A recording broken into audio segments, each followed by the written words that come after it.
Welcome back to the second half predictions for Team Hotel TV Week 7. And we will start with the Cardinals and Raiders.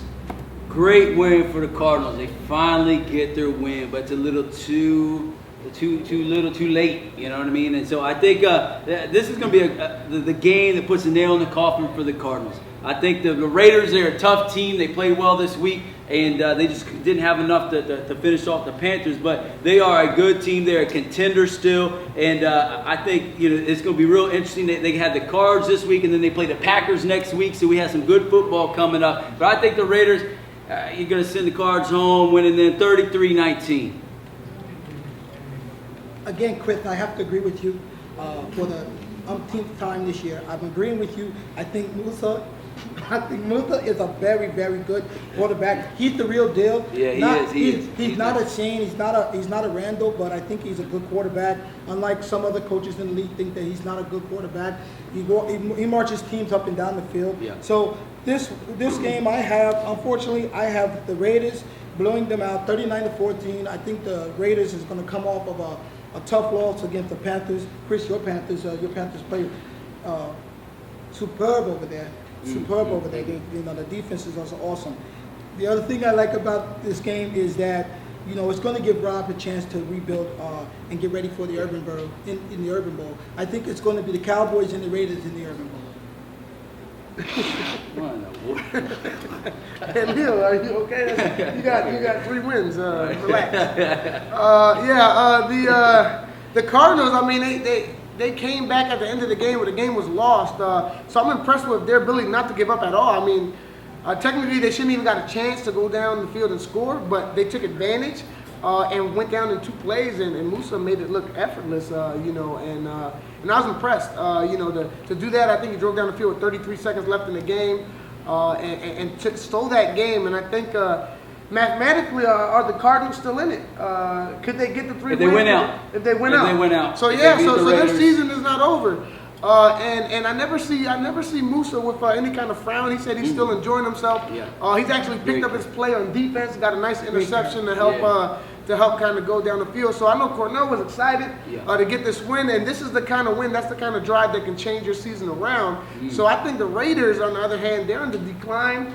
They've lost 2 games already this year. Rob was predicting to go undefeated. He said once he beat the Cowboys, he thought he had easy sailing going through. And boy, was he mistaken. Yeah. You know what I mean?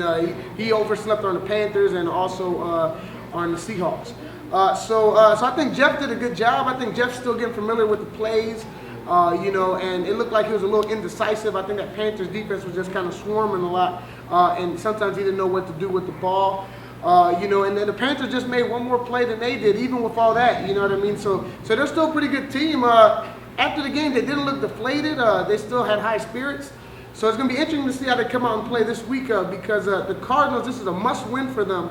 So it's going to be desperation for them. So in this game, I'm going to have to go with the Cardinals. I know you guys probably won't agree, but I got the Cardinals. And I got Musa. They can run. I don't think Jeff can score that many points, and I think 26 might be the magic number for the Cardinals, and I think they win 26-25. Well, I think Cornell has to have this win. He's like myself. Job is on the line. So hey, Cornell, you're gonna have to go to work, man. We're both gonna be looking for assistant coaching jobs. Do you think the Lions are a possibility for both of you guys? You know what? I have an in with the Lions. So yeah, it's possible. It's a strong possibility. How about the Saints? We might be bringing Will back too as well. So. Well, good predictions. Veteran quarterback for sure. Now we're going to go to that first 4 o'clock game with the Panthers and the Pac-9. Yeah, this is the game everybody's been wanting to see. The thing is, this game represents an ushering of a new age in Team Hotel. Up to this point, the big 3 were the Cowboys, the Raiders, and the Eagles.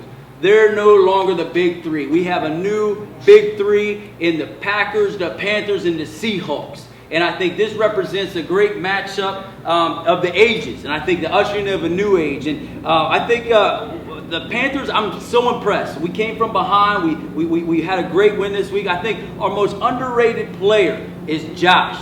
And no one's talking about Josh. He has like 33 tackles. Who's Josh? And that's exactly what I'm saying. He's the most underrated middle linebacker. He has 33 tackles. He's missed the equivalents of 2.5 games, and he's playing amazing. The only reason we lost our first game is because Josh wasn't there. That's right. So I'm telling you right now that as long as he's there, we have our wedge up that middle on defense. We have our quarterback in place. I say we're playing incredible, and we may not win every game, but I'm going to tell you what, we're going to give everybody a headache we face. And I think the Packers, I don't see them as being tested as much as they should this week. I think they've had, this year, they've had kind of a soft schedule. I think it's time to show little brother what a real challenge is about, and I think the Panthers beat the Packers 25-20. Wow, Chris, that's pretty bold coming from a former Packer like yourself. So I have the Panthers winning in a close game, 27-24. I know that first place in the division is on the line here. I predict that Shane's probably going to throw he's going to have his first multiple interception game this game. He's going to be a little frustrated. I think the Panthers are going to frustrate him a little bit. I think that the Panthers offense is not going to have an answer for the Panthers defense, and I don't think the Packers defense is going to be able to handle Randall and his way he throws the ball. The Raiders, which was one of the top teams in the league this year on defense, showed that. And hey, so again, like I said, I have the Panthers 27-24. That's good commentary. In a close one. Yeah, well, first I want to say, as far as the big three, it was always the big four. The Packers were right up there with everybody else. The Panthers, this is something new for them. They've never been in this position as one of the elites. So I want to give them credit. They worked real hard to get there because it's not easy. The Panthers are playing real well. Randall's looking the best I've seen him look all year. Look like things are starting to click for him. Their defense, their little triangle in the middle, I guess, who's the middle linebacker? What's his name? Jose. Josh. Oh yeah, Jose was the Hall of Fame middle linebacker. Yeah. They did pretty well. You know what I mean? Josh, I think he had a couple grabs. Devon, him and George just kind of solidified the middle of them two. And Josh kind of helps out. It was a big win for the Panthers. I think it's the first time they beat a quality win. Now they did not have their starting quarterback, so they caught a break in that. And I think they're just like us. I think they're still untested. Even though they're a veteran team, the Raiders, they didn't have all their components. So I think in this game we're going to see. I just think Shane is playing a little bit better than Randall right now. You know what I mean? They're both playing at elite levels, but I take Shane at this point. And my defense is starting to come up and pick it up, so which is good. Best defense in the league. I told my team this past week at practice that our playoffs start this week. We have 2 dress rehearsals before we get right into the season.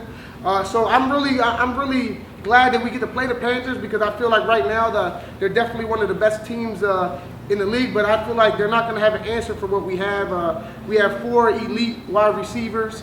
And there's no way they can stick all 4 of them. I think Frank is going to probably score about 3 touchdowns this week. Hey, this guy looks like Frank. No, Frank's nose is definitely not like that. But yeah, so I think it's going to be a real good game.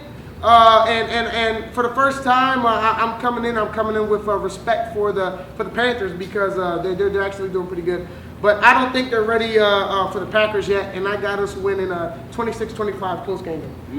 All great predictions, and I just want to agree with Buddy. Even though I'm a Panther coach, I just feel like the Panthers haven't had a great schedule either.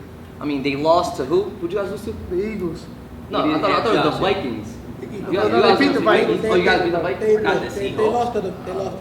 Oh, okay. And the Eagles aren't nothing special, and it's not the Packers' fault that we got an easy schedule. You play who you play. That's it. That's exactly. And if we play bad teams, we show it, and we will blow them out. That's right. But you were only able to score 38 points versus a Lions. Are you a Panthers coach? I'm a Panthers coach, but I'm agreeing with Buddy. Okay, but all good picks, all good picks. Right, that's fine. And we will go to that last 4 o'clock game, the Seahawks and the Cowboys. Yeah, the Seahawks, they're going to win out. I've said they're going to win out. I said they're going to be 7-1. I think it's going to be they're going to be one of the top 1-2 seed going into the playoffs, depending on how the power rankings break down. The Seahawks, I mean, KFC continues to do his thing, man. I mean, this week there's some good highlights coming up again as I start to preview some of that stuff. The boys saved their season. If they lost last week, a lot about KFC, bro. Sounds like he's MVP in your eyes. The way you guys keep talking about him. There are, I would say, he's definitely a few candidates for MVP, and I think you have to watch how it all plays out. Who do you have right now? Number one? Yeah, who are your candidates? The three candidates as of right now, I would say KFC, George, and Shane are the top three candidates. That in that order? Not necessarily in that order. I think you got to play it out, see what happens. What else? I mean, after playing the Panthers, Shane could have thrown more interceptions than anybody else in the league this week. You know, he hasn't thrown much, but he hasn't played anybody yet. So we'll see how that all shakes down. You got to play it out to see what happens. But this game, I think that the boys, I think they go back into the shell. I think Seahawks win this one 27-12. Sorry, Leo. Well, Chris, this is the one time in the year that I have to disagree with you. I think that my boys are going to pull it out. We're going to beat the Seahawks 28-20. I think that my 4-quarterback system is going to finally prevail. It did. We put another quarterback in this week, and he threw 6 touchdowns. He was the game MVP. I just think that you guys aren't giving us the credit that we deserve. We are the Cowboys. We're America's team. So you can leave it at that. One thing I do have to agree with you, though, Chris. I do believe what you said about the MVPs of the league. I agree with you in that those 3 that you have. But I think that Shane might pull it out because I think that he may be too much for the Panthers. Mm-hmm. Yeah, the Seahawks, they continue to impress. Mikey's been playing pretty well, and other receivers are starting to develop on that team. So it's not just all KFC no more, which is kind of scary. It seems like they kind of start off slow, but they kind of finish the games off strong. And in this last week, they didn't have Brandon, and a lot of people were saying that's why they gave him so many points at corner.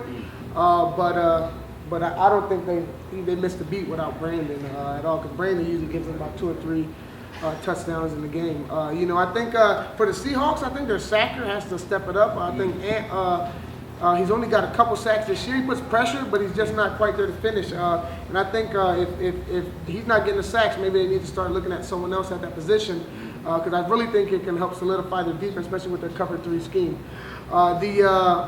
The Cowboys, Leo, you actually made a good coaching move. It just came like 4 weeks too late, but you actually started Leroy at quarterback. What were you thinking there? Well, like I said, all week long, all season long, I've been agreeing with Chris. So Chris kind of gave me some insight, and I said, well, you could have, Chris. I have to agree with you. I'm going to pick Leroy in the quarterback. You always agree with Chris, huh? Yeah. That's what it is. And Leroy, he has the same last name as my counterpart down there, Eric and Leroy Moore. So I figured it might have been a good thing. Chris is suggested him, and you need to get off Chris's leg. Yeah, you're right. You're right. But you know what? It's just how I am. I have to latch on to somebody. Yeah. Well, I mean, the Cowboys. I thought Leroy was really impressive, and I think that I think he can help take them to the next level. And it looked like Reggie and Dion really, and even their quarterback there was playing receiver and scored a touchdown. So I think they're kind of focused in, and I think they can still be a scary team to play in the playoffs. Right now, I think they're, at the 6-7 spot around there on the playoffs. With a couple wins, they can move up. But you definitely don't want to play a team like that in the first round if they're starting to get it together. So Leo, I thought you made an impressive move. I talked to Leroy after the game. Leroy said that he's been telling them since week 2 that he should be playing. Go ahead and make the pick. Come on, make the pick. Come on. Okay. All right, Leo. I got the Cowboys getting lucky and winning 31-28. What do you think about that, Frank? I mean, Eric. I told you he looked like Frank. He does look like Frank. Now that you say it, yeah. That'll conclude our Week 7 picks for Timoteo TV. What's the verse?